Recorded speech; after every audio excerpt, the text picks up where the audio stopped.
Hello, my name's Rachel Blassingame, and I'm going to be discussing my continuous quality improvement project that I did for NURS 711, Informatics and Quality Improvement.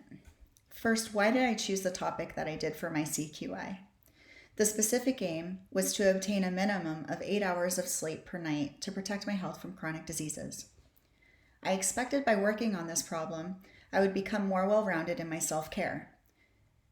I currently take many steps in optimizing my health, such as eating a healthy diet, exercising 6 days a week, and getting massages every 2 weeks. However, a lack of sleep, according to the National Heart, Lung, and Blood Institute, can still place me at high risk for chronic diseases such as hypertension, heart disease, kidney disease, diabetes, stroke, and depression. I was feeling tired throughout the day, having thoughts of homework assignments when I was trying to sleep. And on nights where I had interrupted sleep, I found it extremely hard to focus on normal daily activities, including studying. My hope for this project is that it would improve my mental alertness in my day-to-day activities, and I would have more energy throughout the day. One of the primary barriers that affects my sleep is doing schoolwork up until bedtime. As a result, this caused interrupted sleeping patterns, therefore waking up not feeling refreshed and feeling fatigued throughout the day. Highlights of my Plan Do Study Act, PDSA, improvement project. The planning phase began on March 7th. Sleep was particularly vital during this week for preparation for midterms. My team of my husband and my sister discussed how the data would be collected and measured. I have a Fitbit that I wear every day to track my fitness and sleeping patterns. This is uploaded to my phone and/or laptop and provides valuable information on my sleeping patterns throughout the night. The data obtained includes providing a sleep score that is calculated by hours spent asleep, amount of sleep spent in deep and rapid eye movement REM stages, and a restoration score. The restoration score is calculated by the heart rate, determining if it is below or above my resting heart rate. It also shows how restless I was throughout the night, providing me a percentage on how much I tossed and turned throughout the evening. I created a plan to set an alarm to stop studying at 7:30 p.m. to allow my mind to rest before going to bed. Also, I set an alarm for 9:45 p.m. to complete the activity that I was doing to prep for bed, to be in bed by 10 p.m. During the first week, my average sleep score was 78 with an average of 7 hours and 20 minutes of sleep a night. This seemed all right. However, my fatigue levels were high throughout the day, and I was hitting the snooze button and sleeping in on my days off from work and clinicals.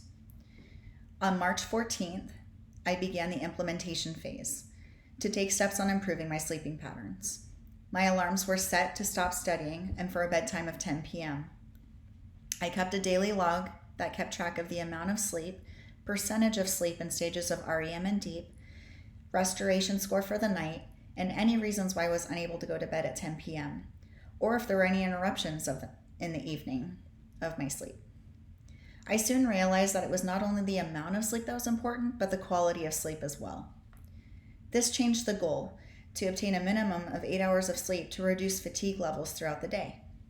Additionally, my team and I decided to create a numeric scale to rate fatigue levels in the morning, afternoon, and evening. We used a scale from a 1 to 5 scale, 1 being the least amount of fatigue and 5 being the highest. This allowed better measures on whether the interventions were helping or not. We determined that we were unable to measure if the goal of reducing fatigue levels throughout the day was met without those measurements. In the study phase, I analyzed the data combined. I was able to uncover poor sleeping habits that I was unaware of prior to this study. Bringing these to my attention revealed why I was feeling fatigued throughout the day. On Saturdays, the data was analyzed and determined if the goal was met or if improvement was needed. This led to implementation of 2 new habits that were from the program on my Fitbit to improve restful sleep. The 2 habits included not hitting the snooze button and doing a mindful exercise, morning mindful exercise, meditation. In the ACT phase, I was inspired by my new sleeping habits that I have started to form, especially the 2 elements that were added at the end of the week for the study phase. Helpful habits that I've done that have shown improvement are stop studying at 7:30 p.m., setting a time to go to bed at 10 p.m. and wake up at 7 a.m., doing a morning mindful exercise with meditation, and avoiding the snooze button.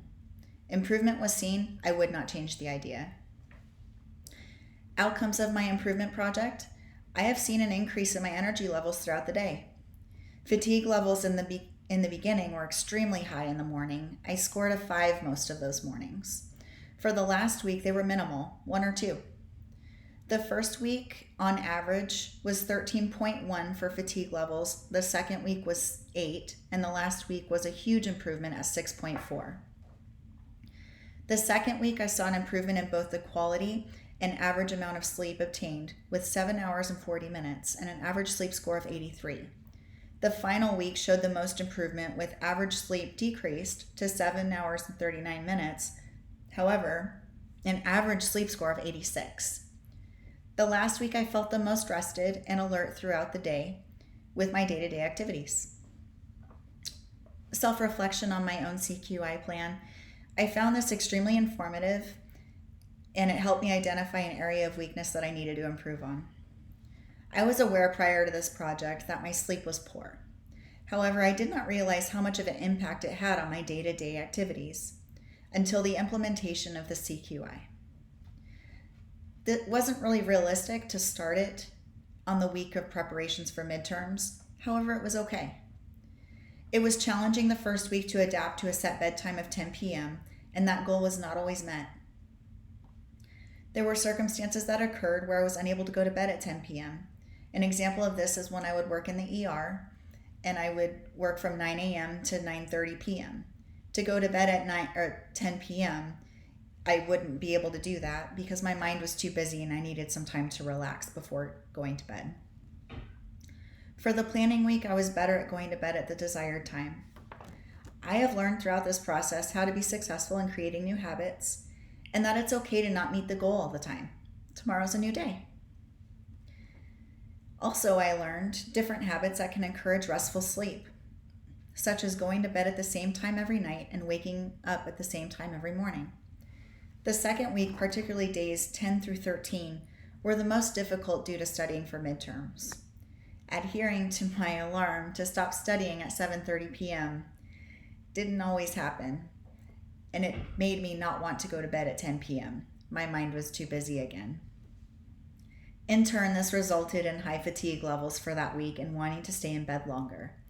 The fatigue rates were 8, 6, and 12 respectively for those days, so they were extremely high. The snooze button was a huge contributor to my fatigue levels, also going to bed and waking up at various times. I learned that it's vital to sleep no longer than 1 to 2 hours past my scheduled wake-up time in order to wake up and feel refreshed. All of these have contributed to poor sleeping patterns that have resulted in poor sleep quality and quantity. So overall, there were minor issues where I was unable to adhere to the scheduled studying time or bedtime. However, I was able to follow it 90% of the time. By not only improving the quantity of sleep, but the quality has decreased my fatigue levels and has allowed me to be more present in my day-to-day activities. Other habits I have adopted past the project time are no screen time after 9:30 p.m. This one was a very difficult one to follow, and a minimum of 15 minutes of sun daily. Even though this project was concluded on April 3rd, I will continue these habits I've adopted, and I will add new ones in every 2 weeks to try, such as setting a new bedtime at 9:30 p.m., therefore improving the amount and quality of sleep to optimize my health for the future to protect me from chronic illnesses. Thank you for your time.